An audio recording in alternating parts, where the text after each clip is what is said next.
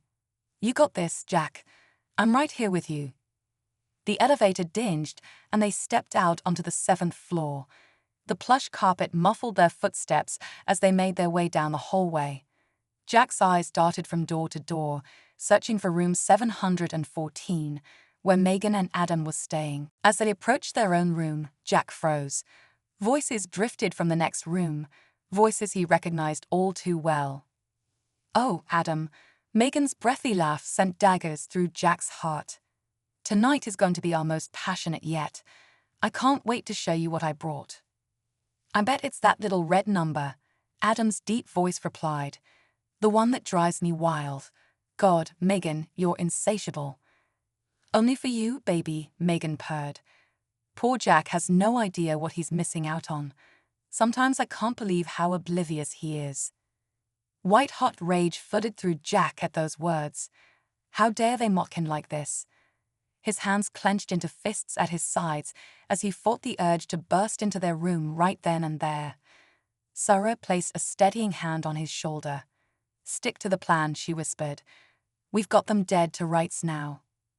Jack nodded jerkily, allowing Sarah to guide him into their room.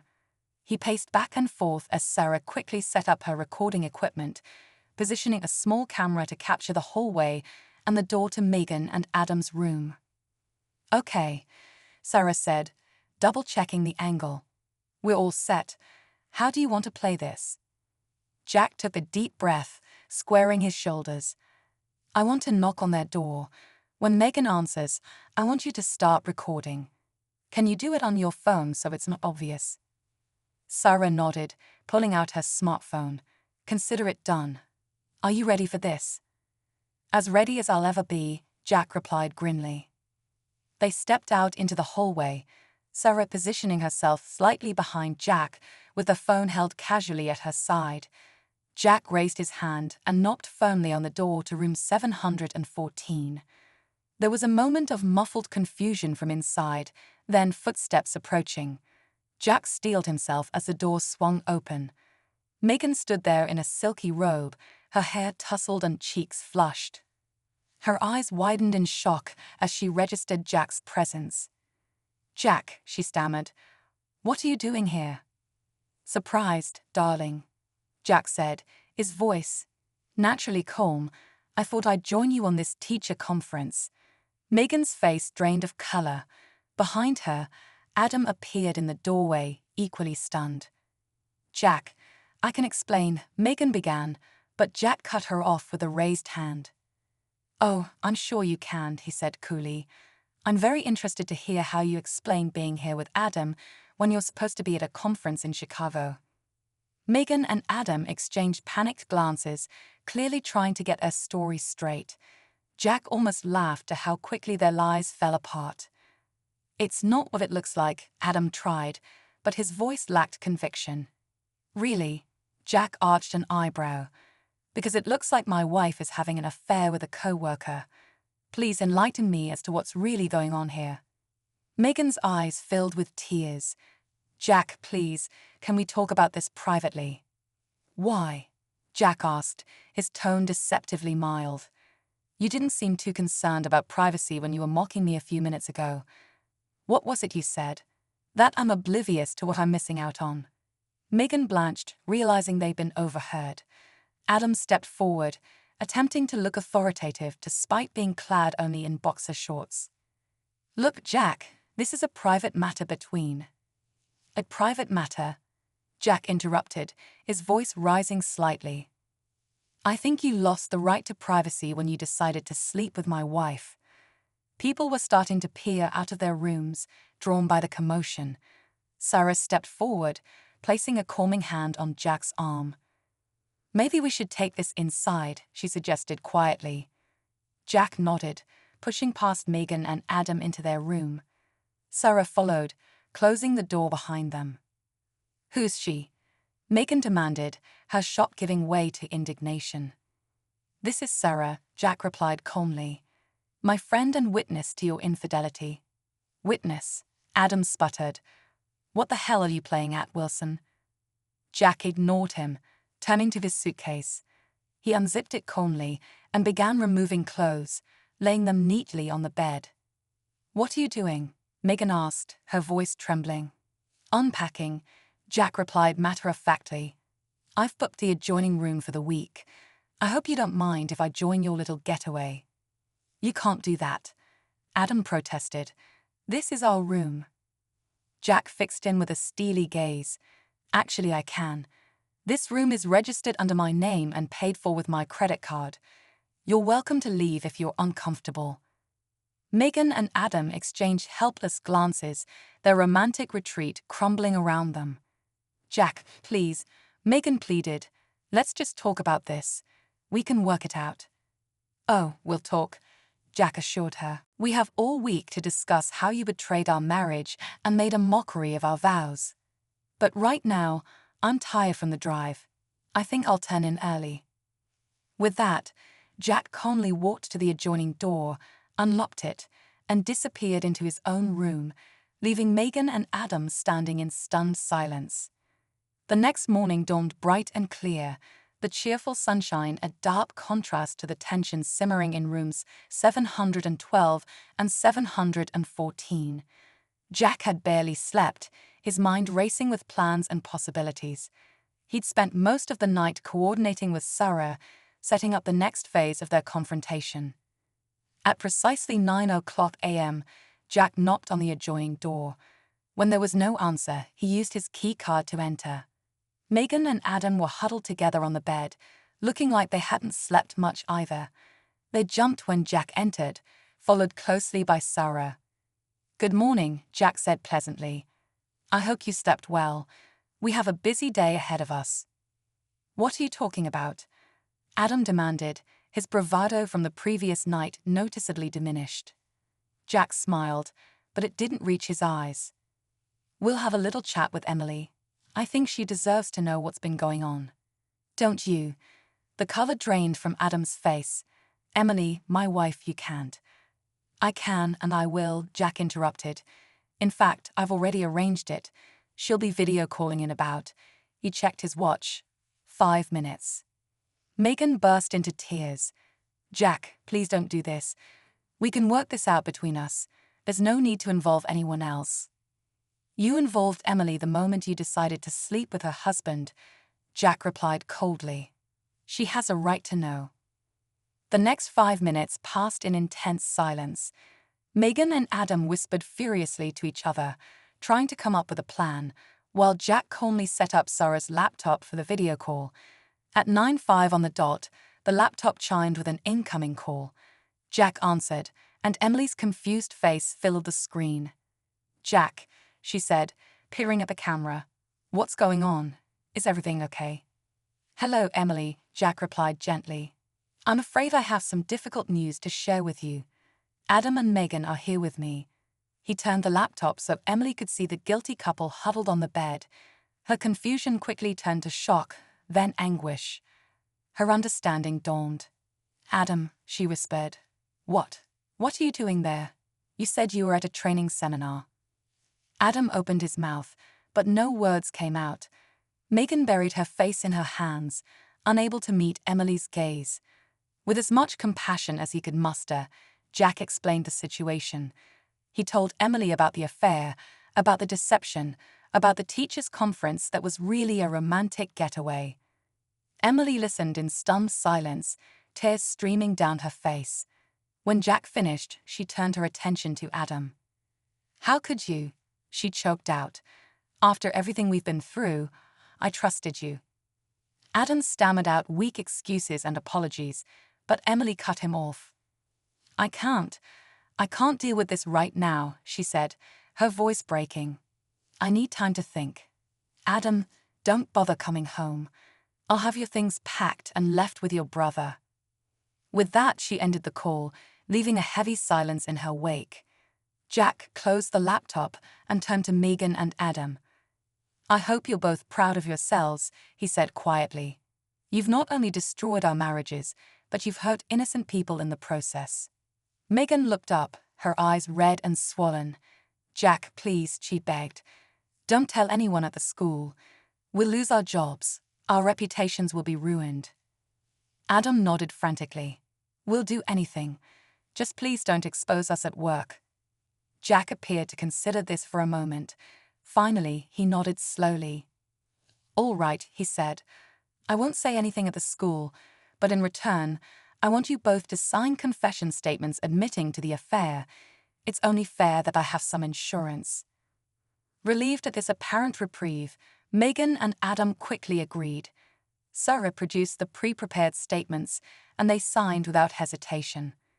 "Thank you, Jack," Megan said, a glimmer of hope in her eyes. "I know we can work this out somehow." Jack didn't respond. He simply collected the signed statements and left the room, Sarah following close behind.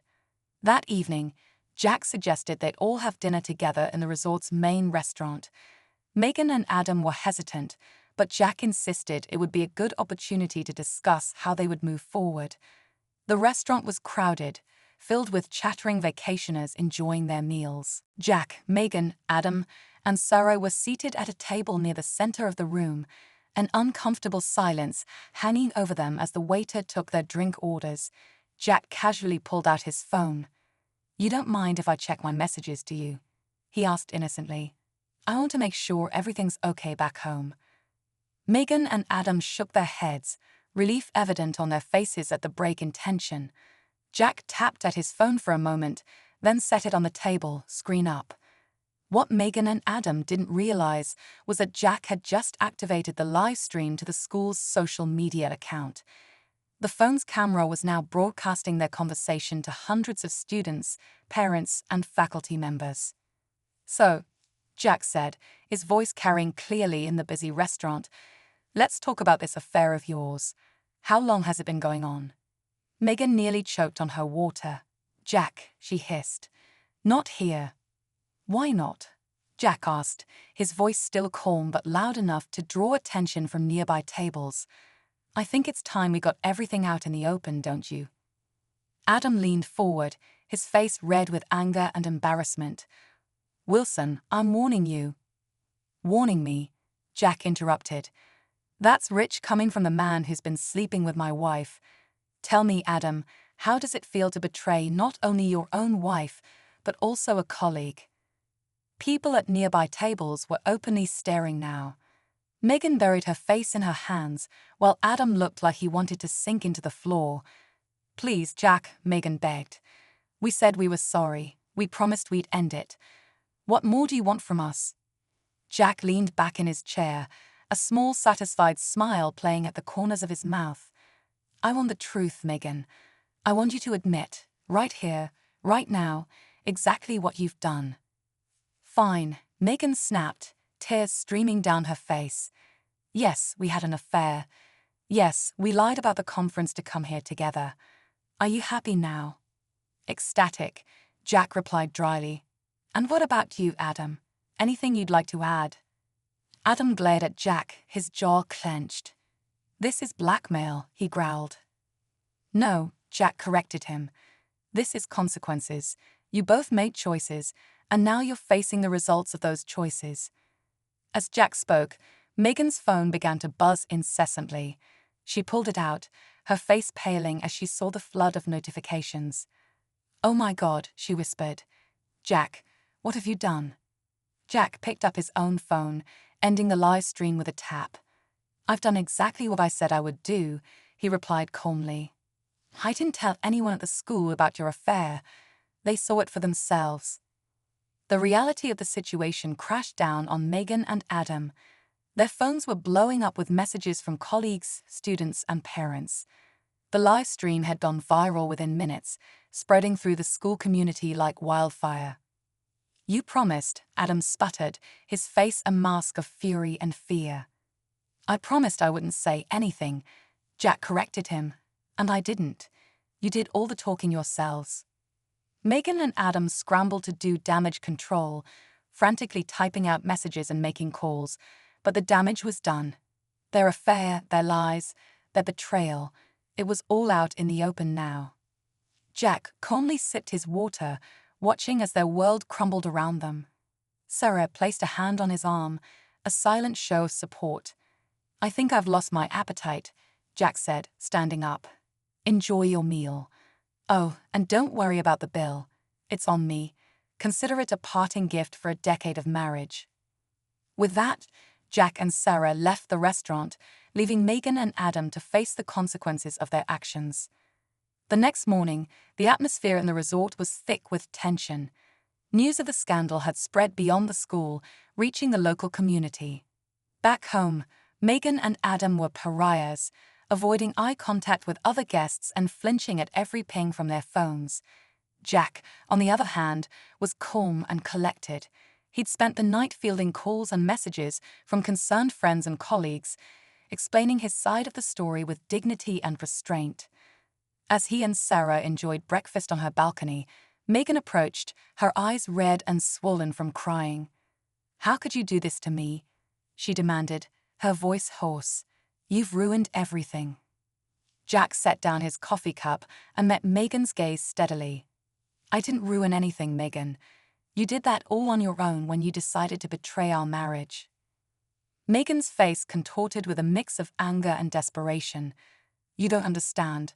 I was unhappy. Adam made me feel alive again. You were always so focused on your work, your students. Don't you dare try to blame this on me." Jack interrupted, his calm demeanor cracking slightly. "If you were unhappy, you should have talked to me. We could have worked on our marriage. Instead, you chose to lie, to cheat, to make a fool of me." Sarah stood up, placing a hand on Jack's shoulder. "I think I'll give you two some privacy," she said softly, retreating into the room. Megan's eyes followed Sarah, a spark of jealousy igniting. "Is that why you did this? You're sleeping with her, aren't you? This is all just revenge." Jack laughed, but there was no humor in it. "You really don't get it, do you? Sarah is my friend. She's been here to support me through this nightmare you've created. Unlike you, some people actually understand the concept of loyalty." Megan's shoulders slumped, the fight draining out of her. "What happens now, Jack? What are we going to do?" Jack raised an eyebrow. "There is no we anymore, Megan. You made your choice. Now you get to live with it." As if on cue, Adam appeared behind Megan, his face haggard. "We need to talk," he said urgently. "The school board is calling an emergency meeting next week. They want us all there to explain what happened."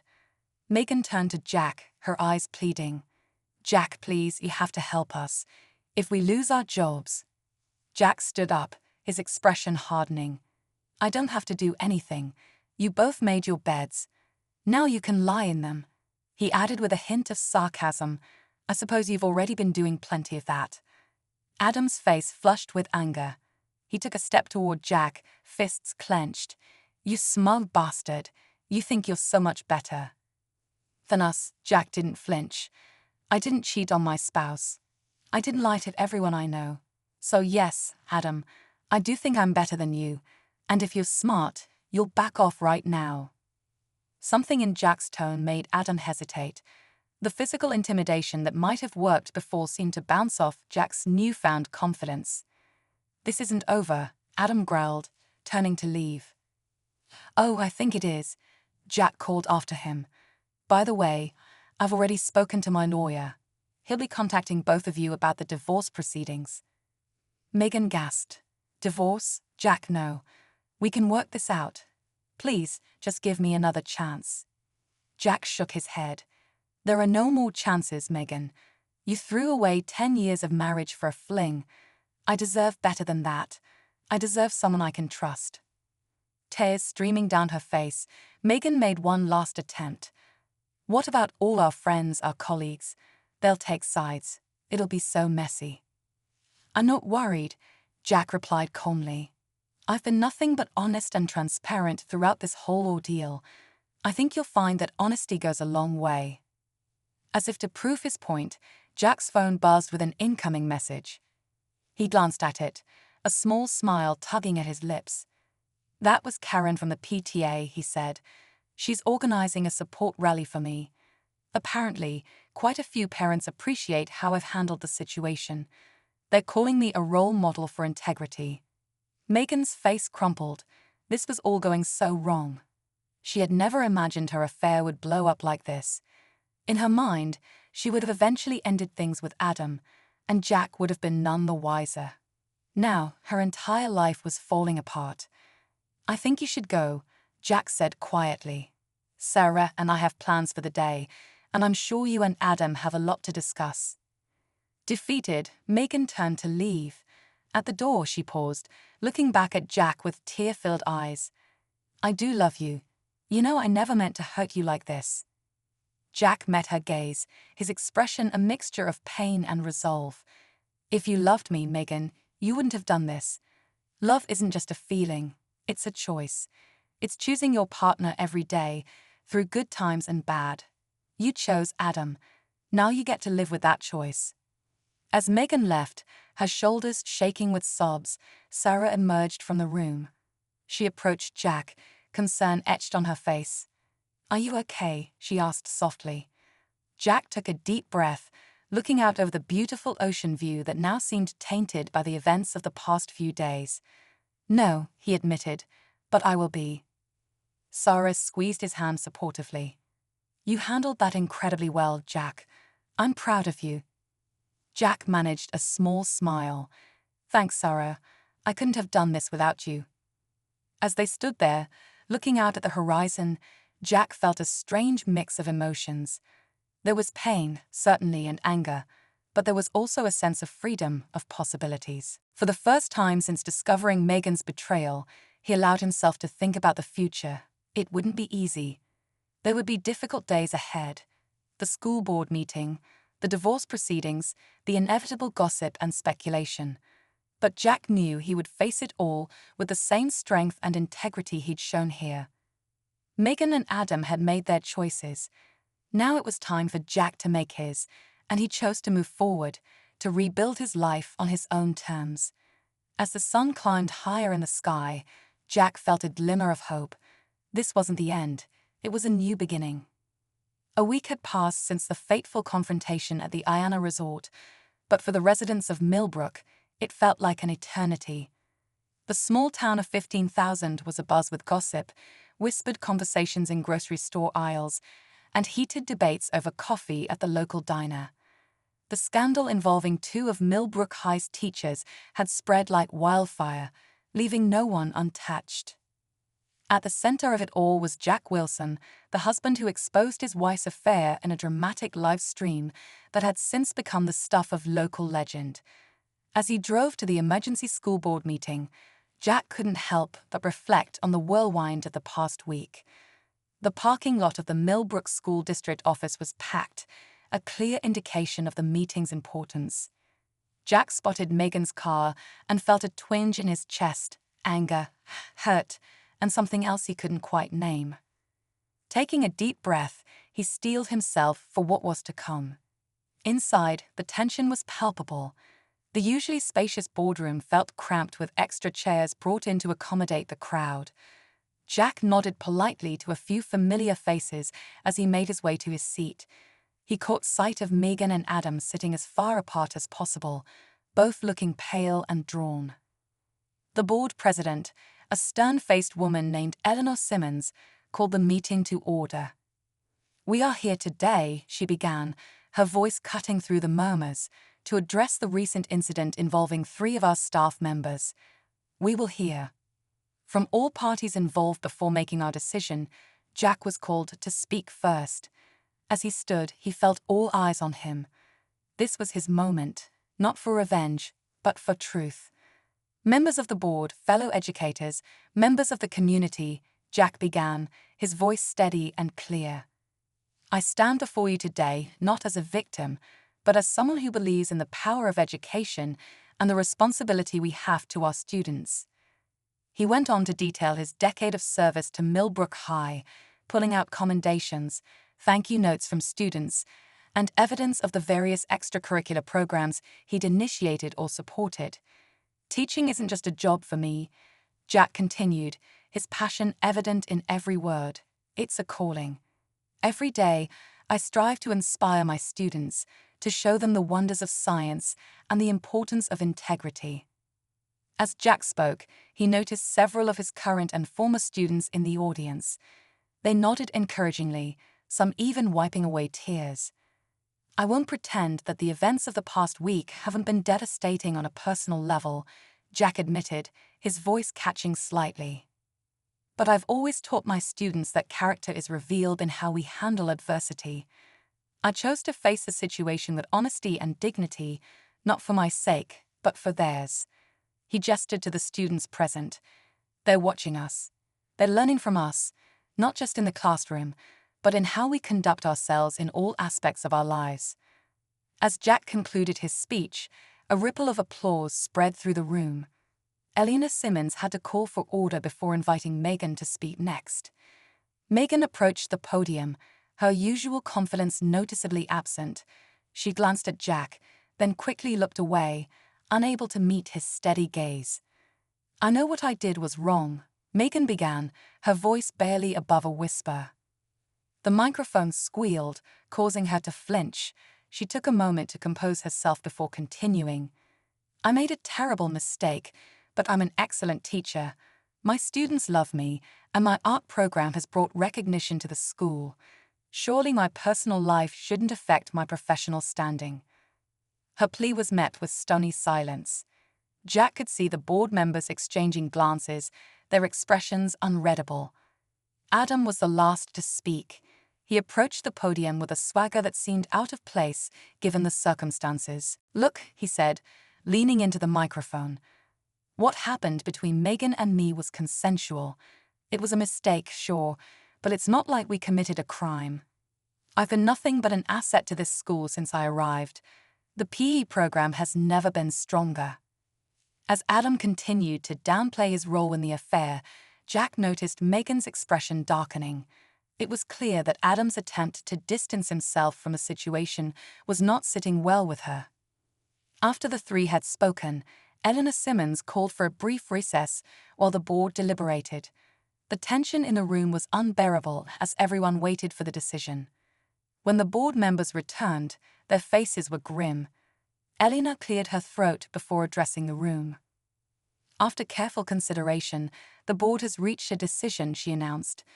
"Mr. Wilson, in light of your exemplary record and the professionalism you've displayed throughout this difficult situation, we see no reason to take any action against you.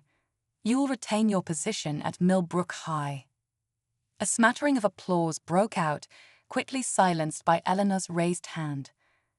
"As for Mrs. Wilson and Mr. Reeves," she continued, her tone noticeably cooler, "your actions have brought disrepute to this institution and violated the trust placed in you as educators. You are both placed on administrative leave, effective immediately, pending further investigation.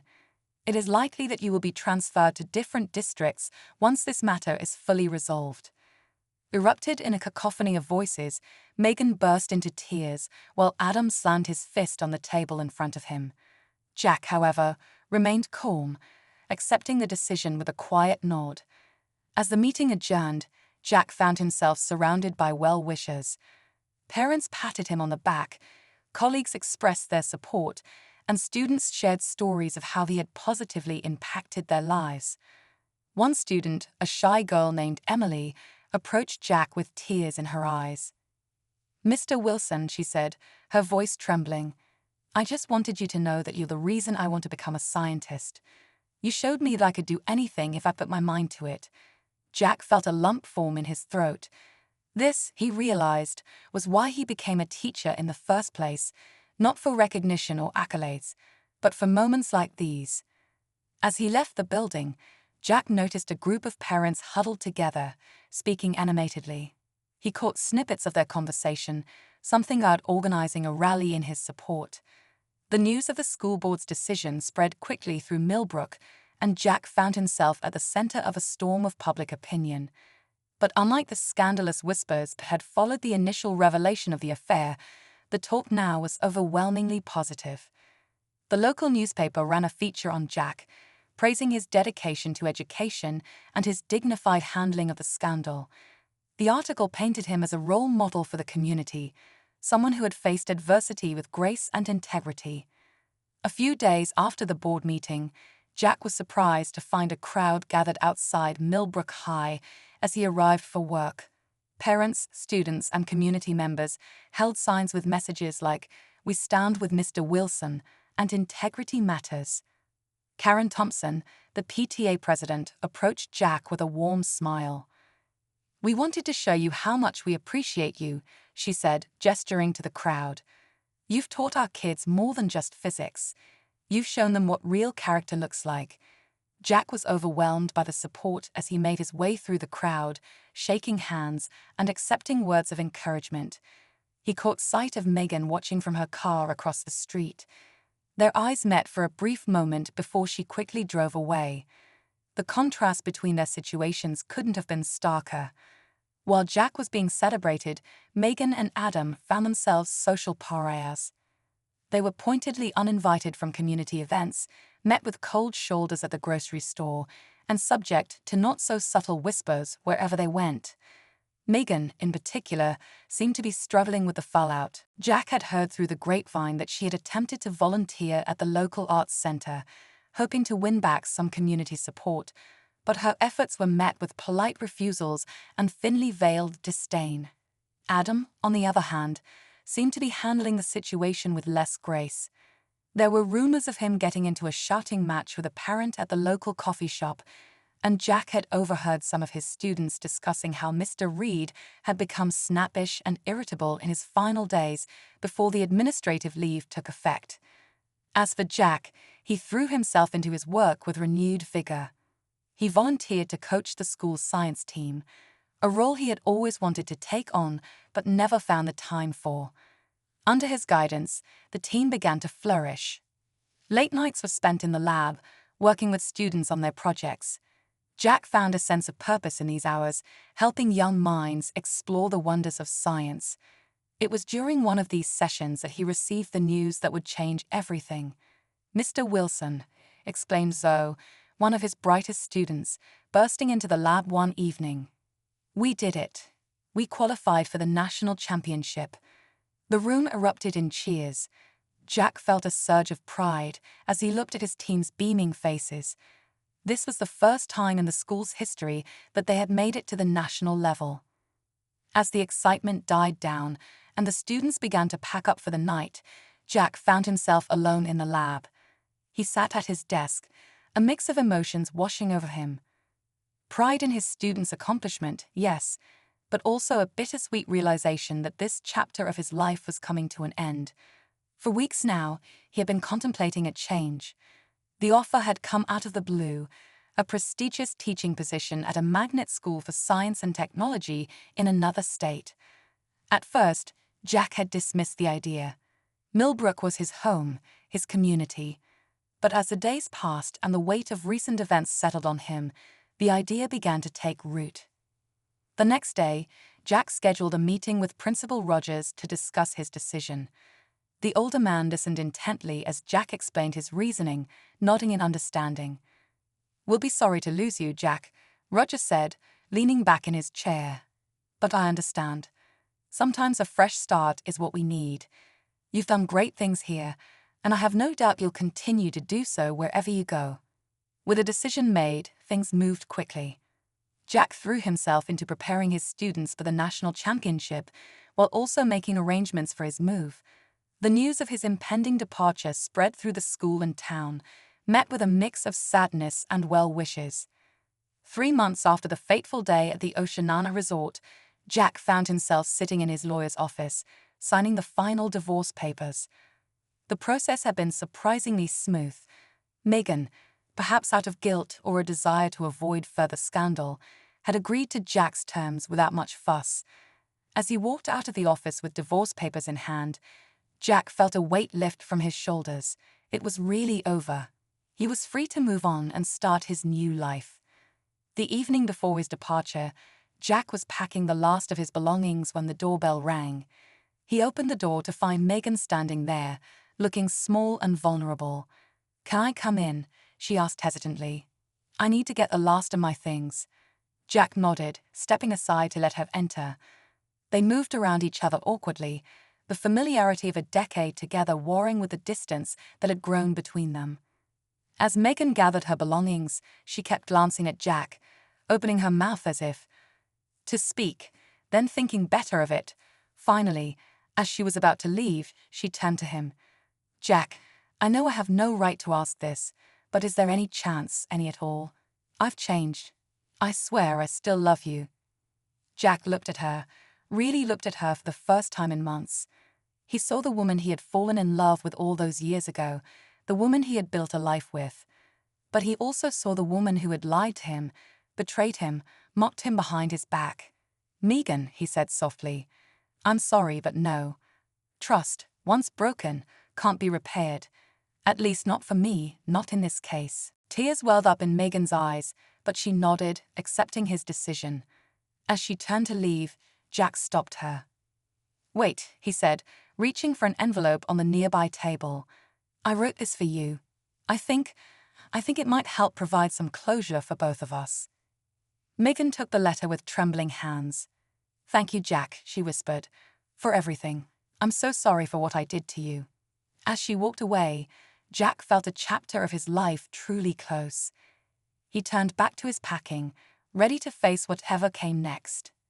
The next morning dawned bright and clear. Jack stood on his front porch, taking in the familiar sights of his neighborhood one last time.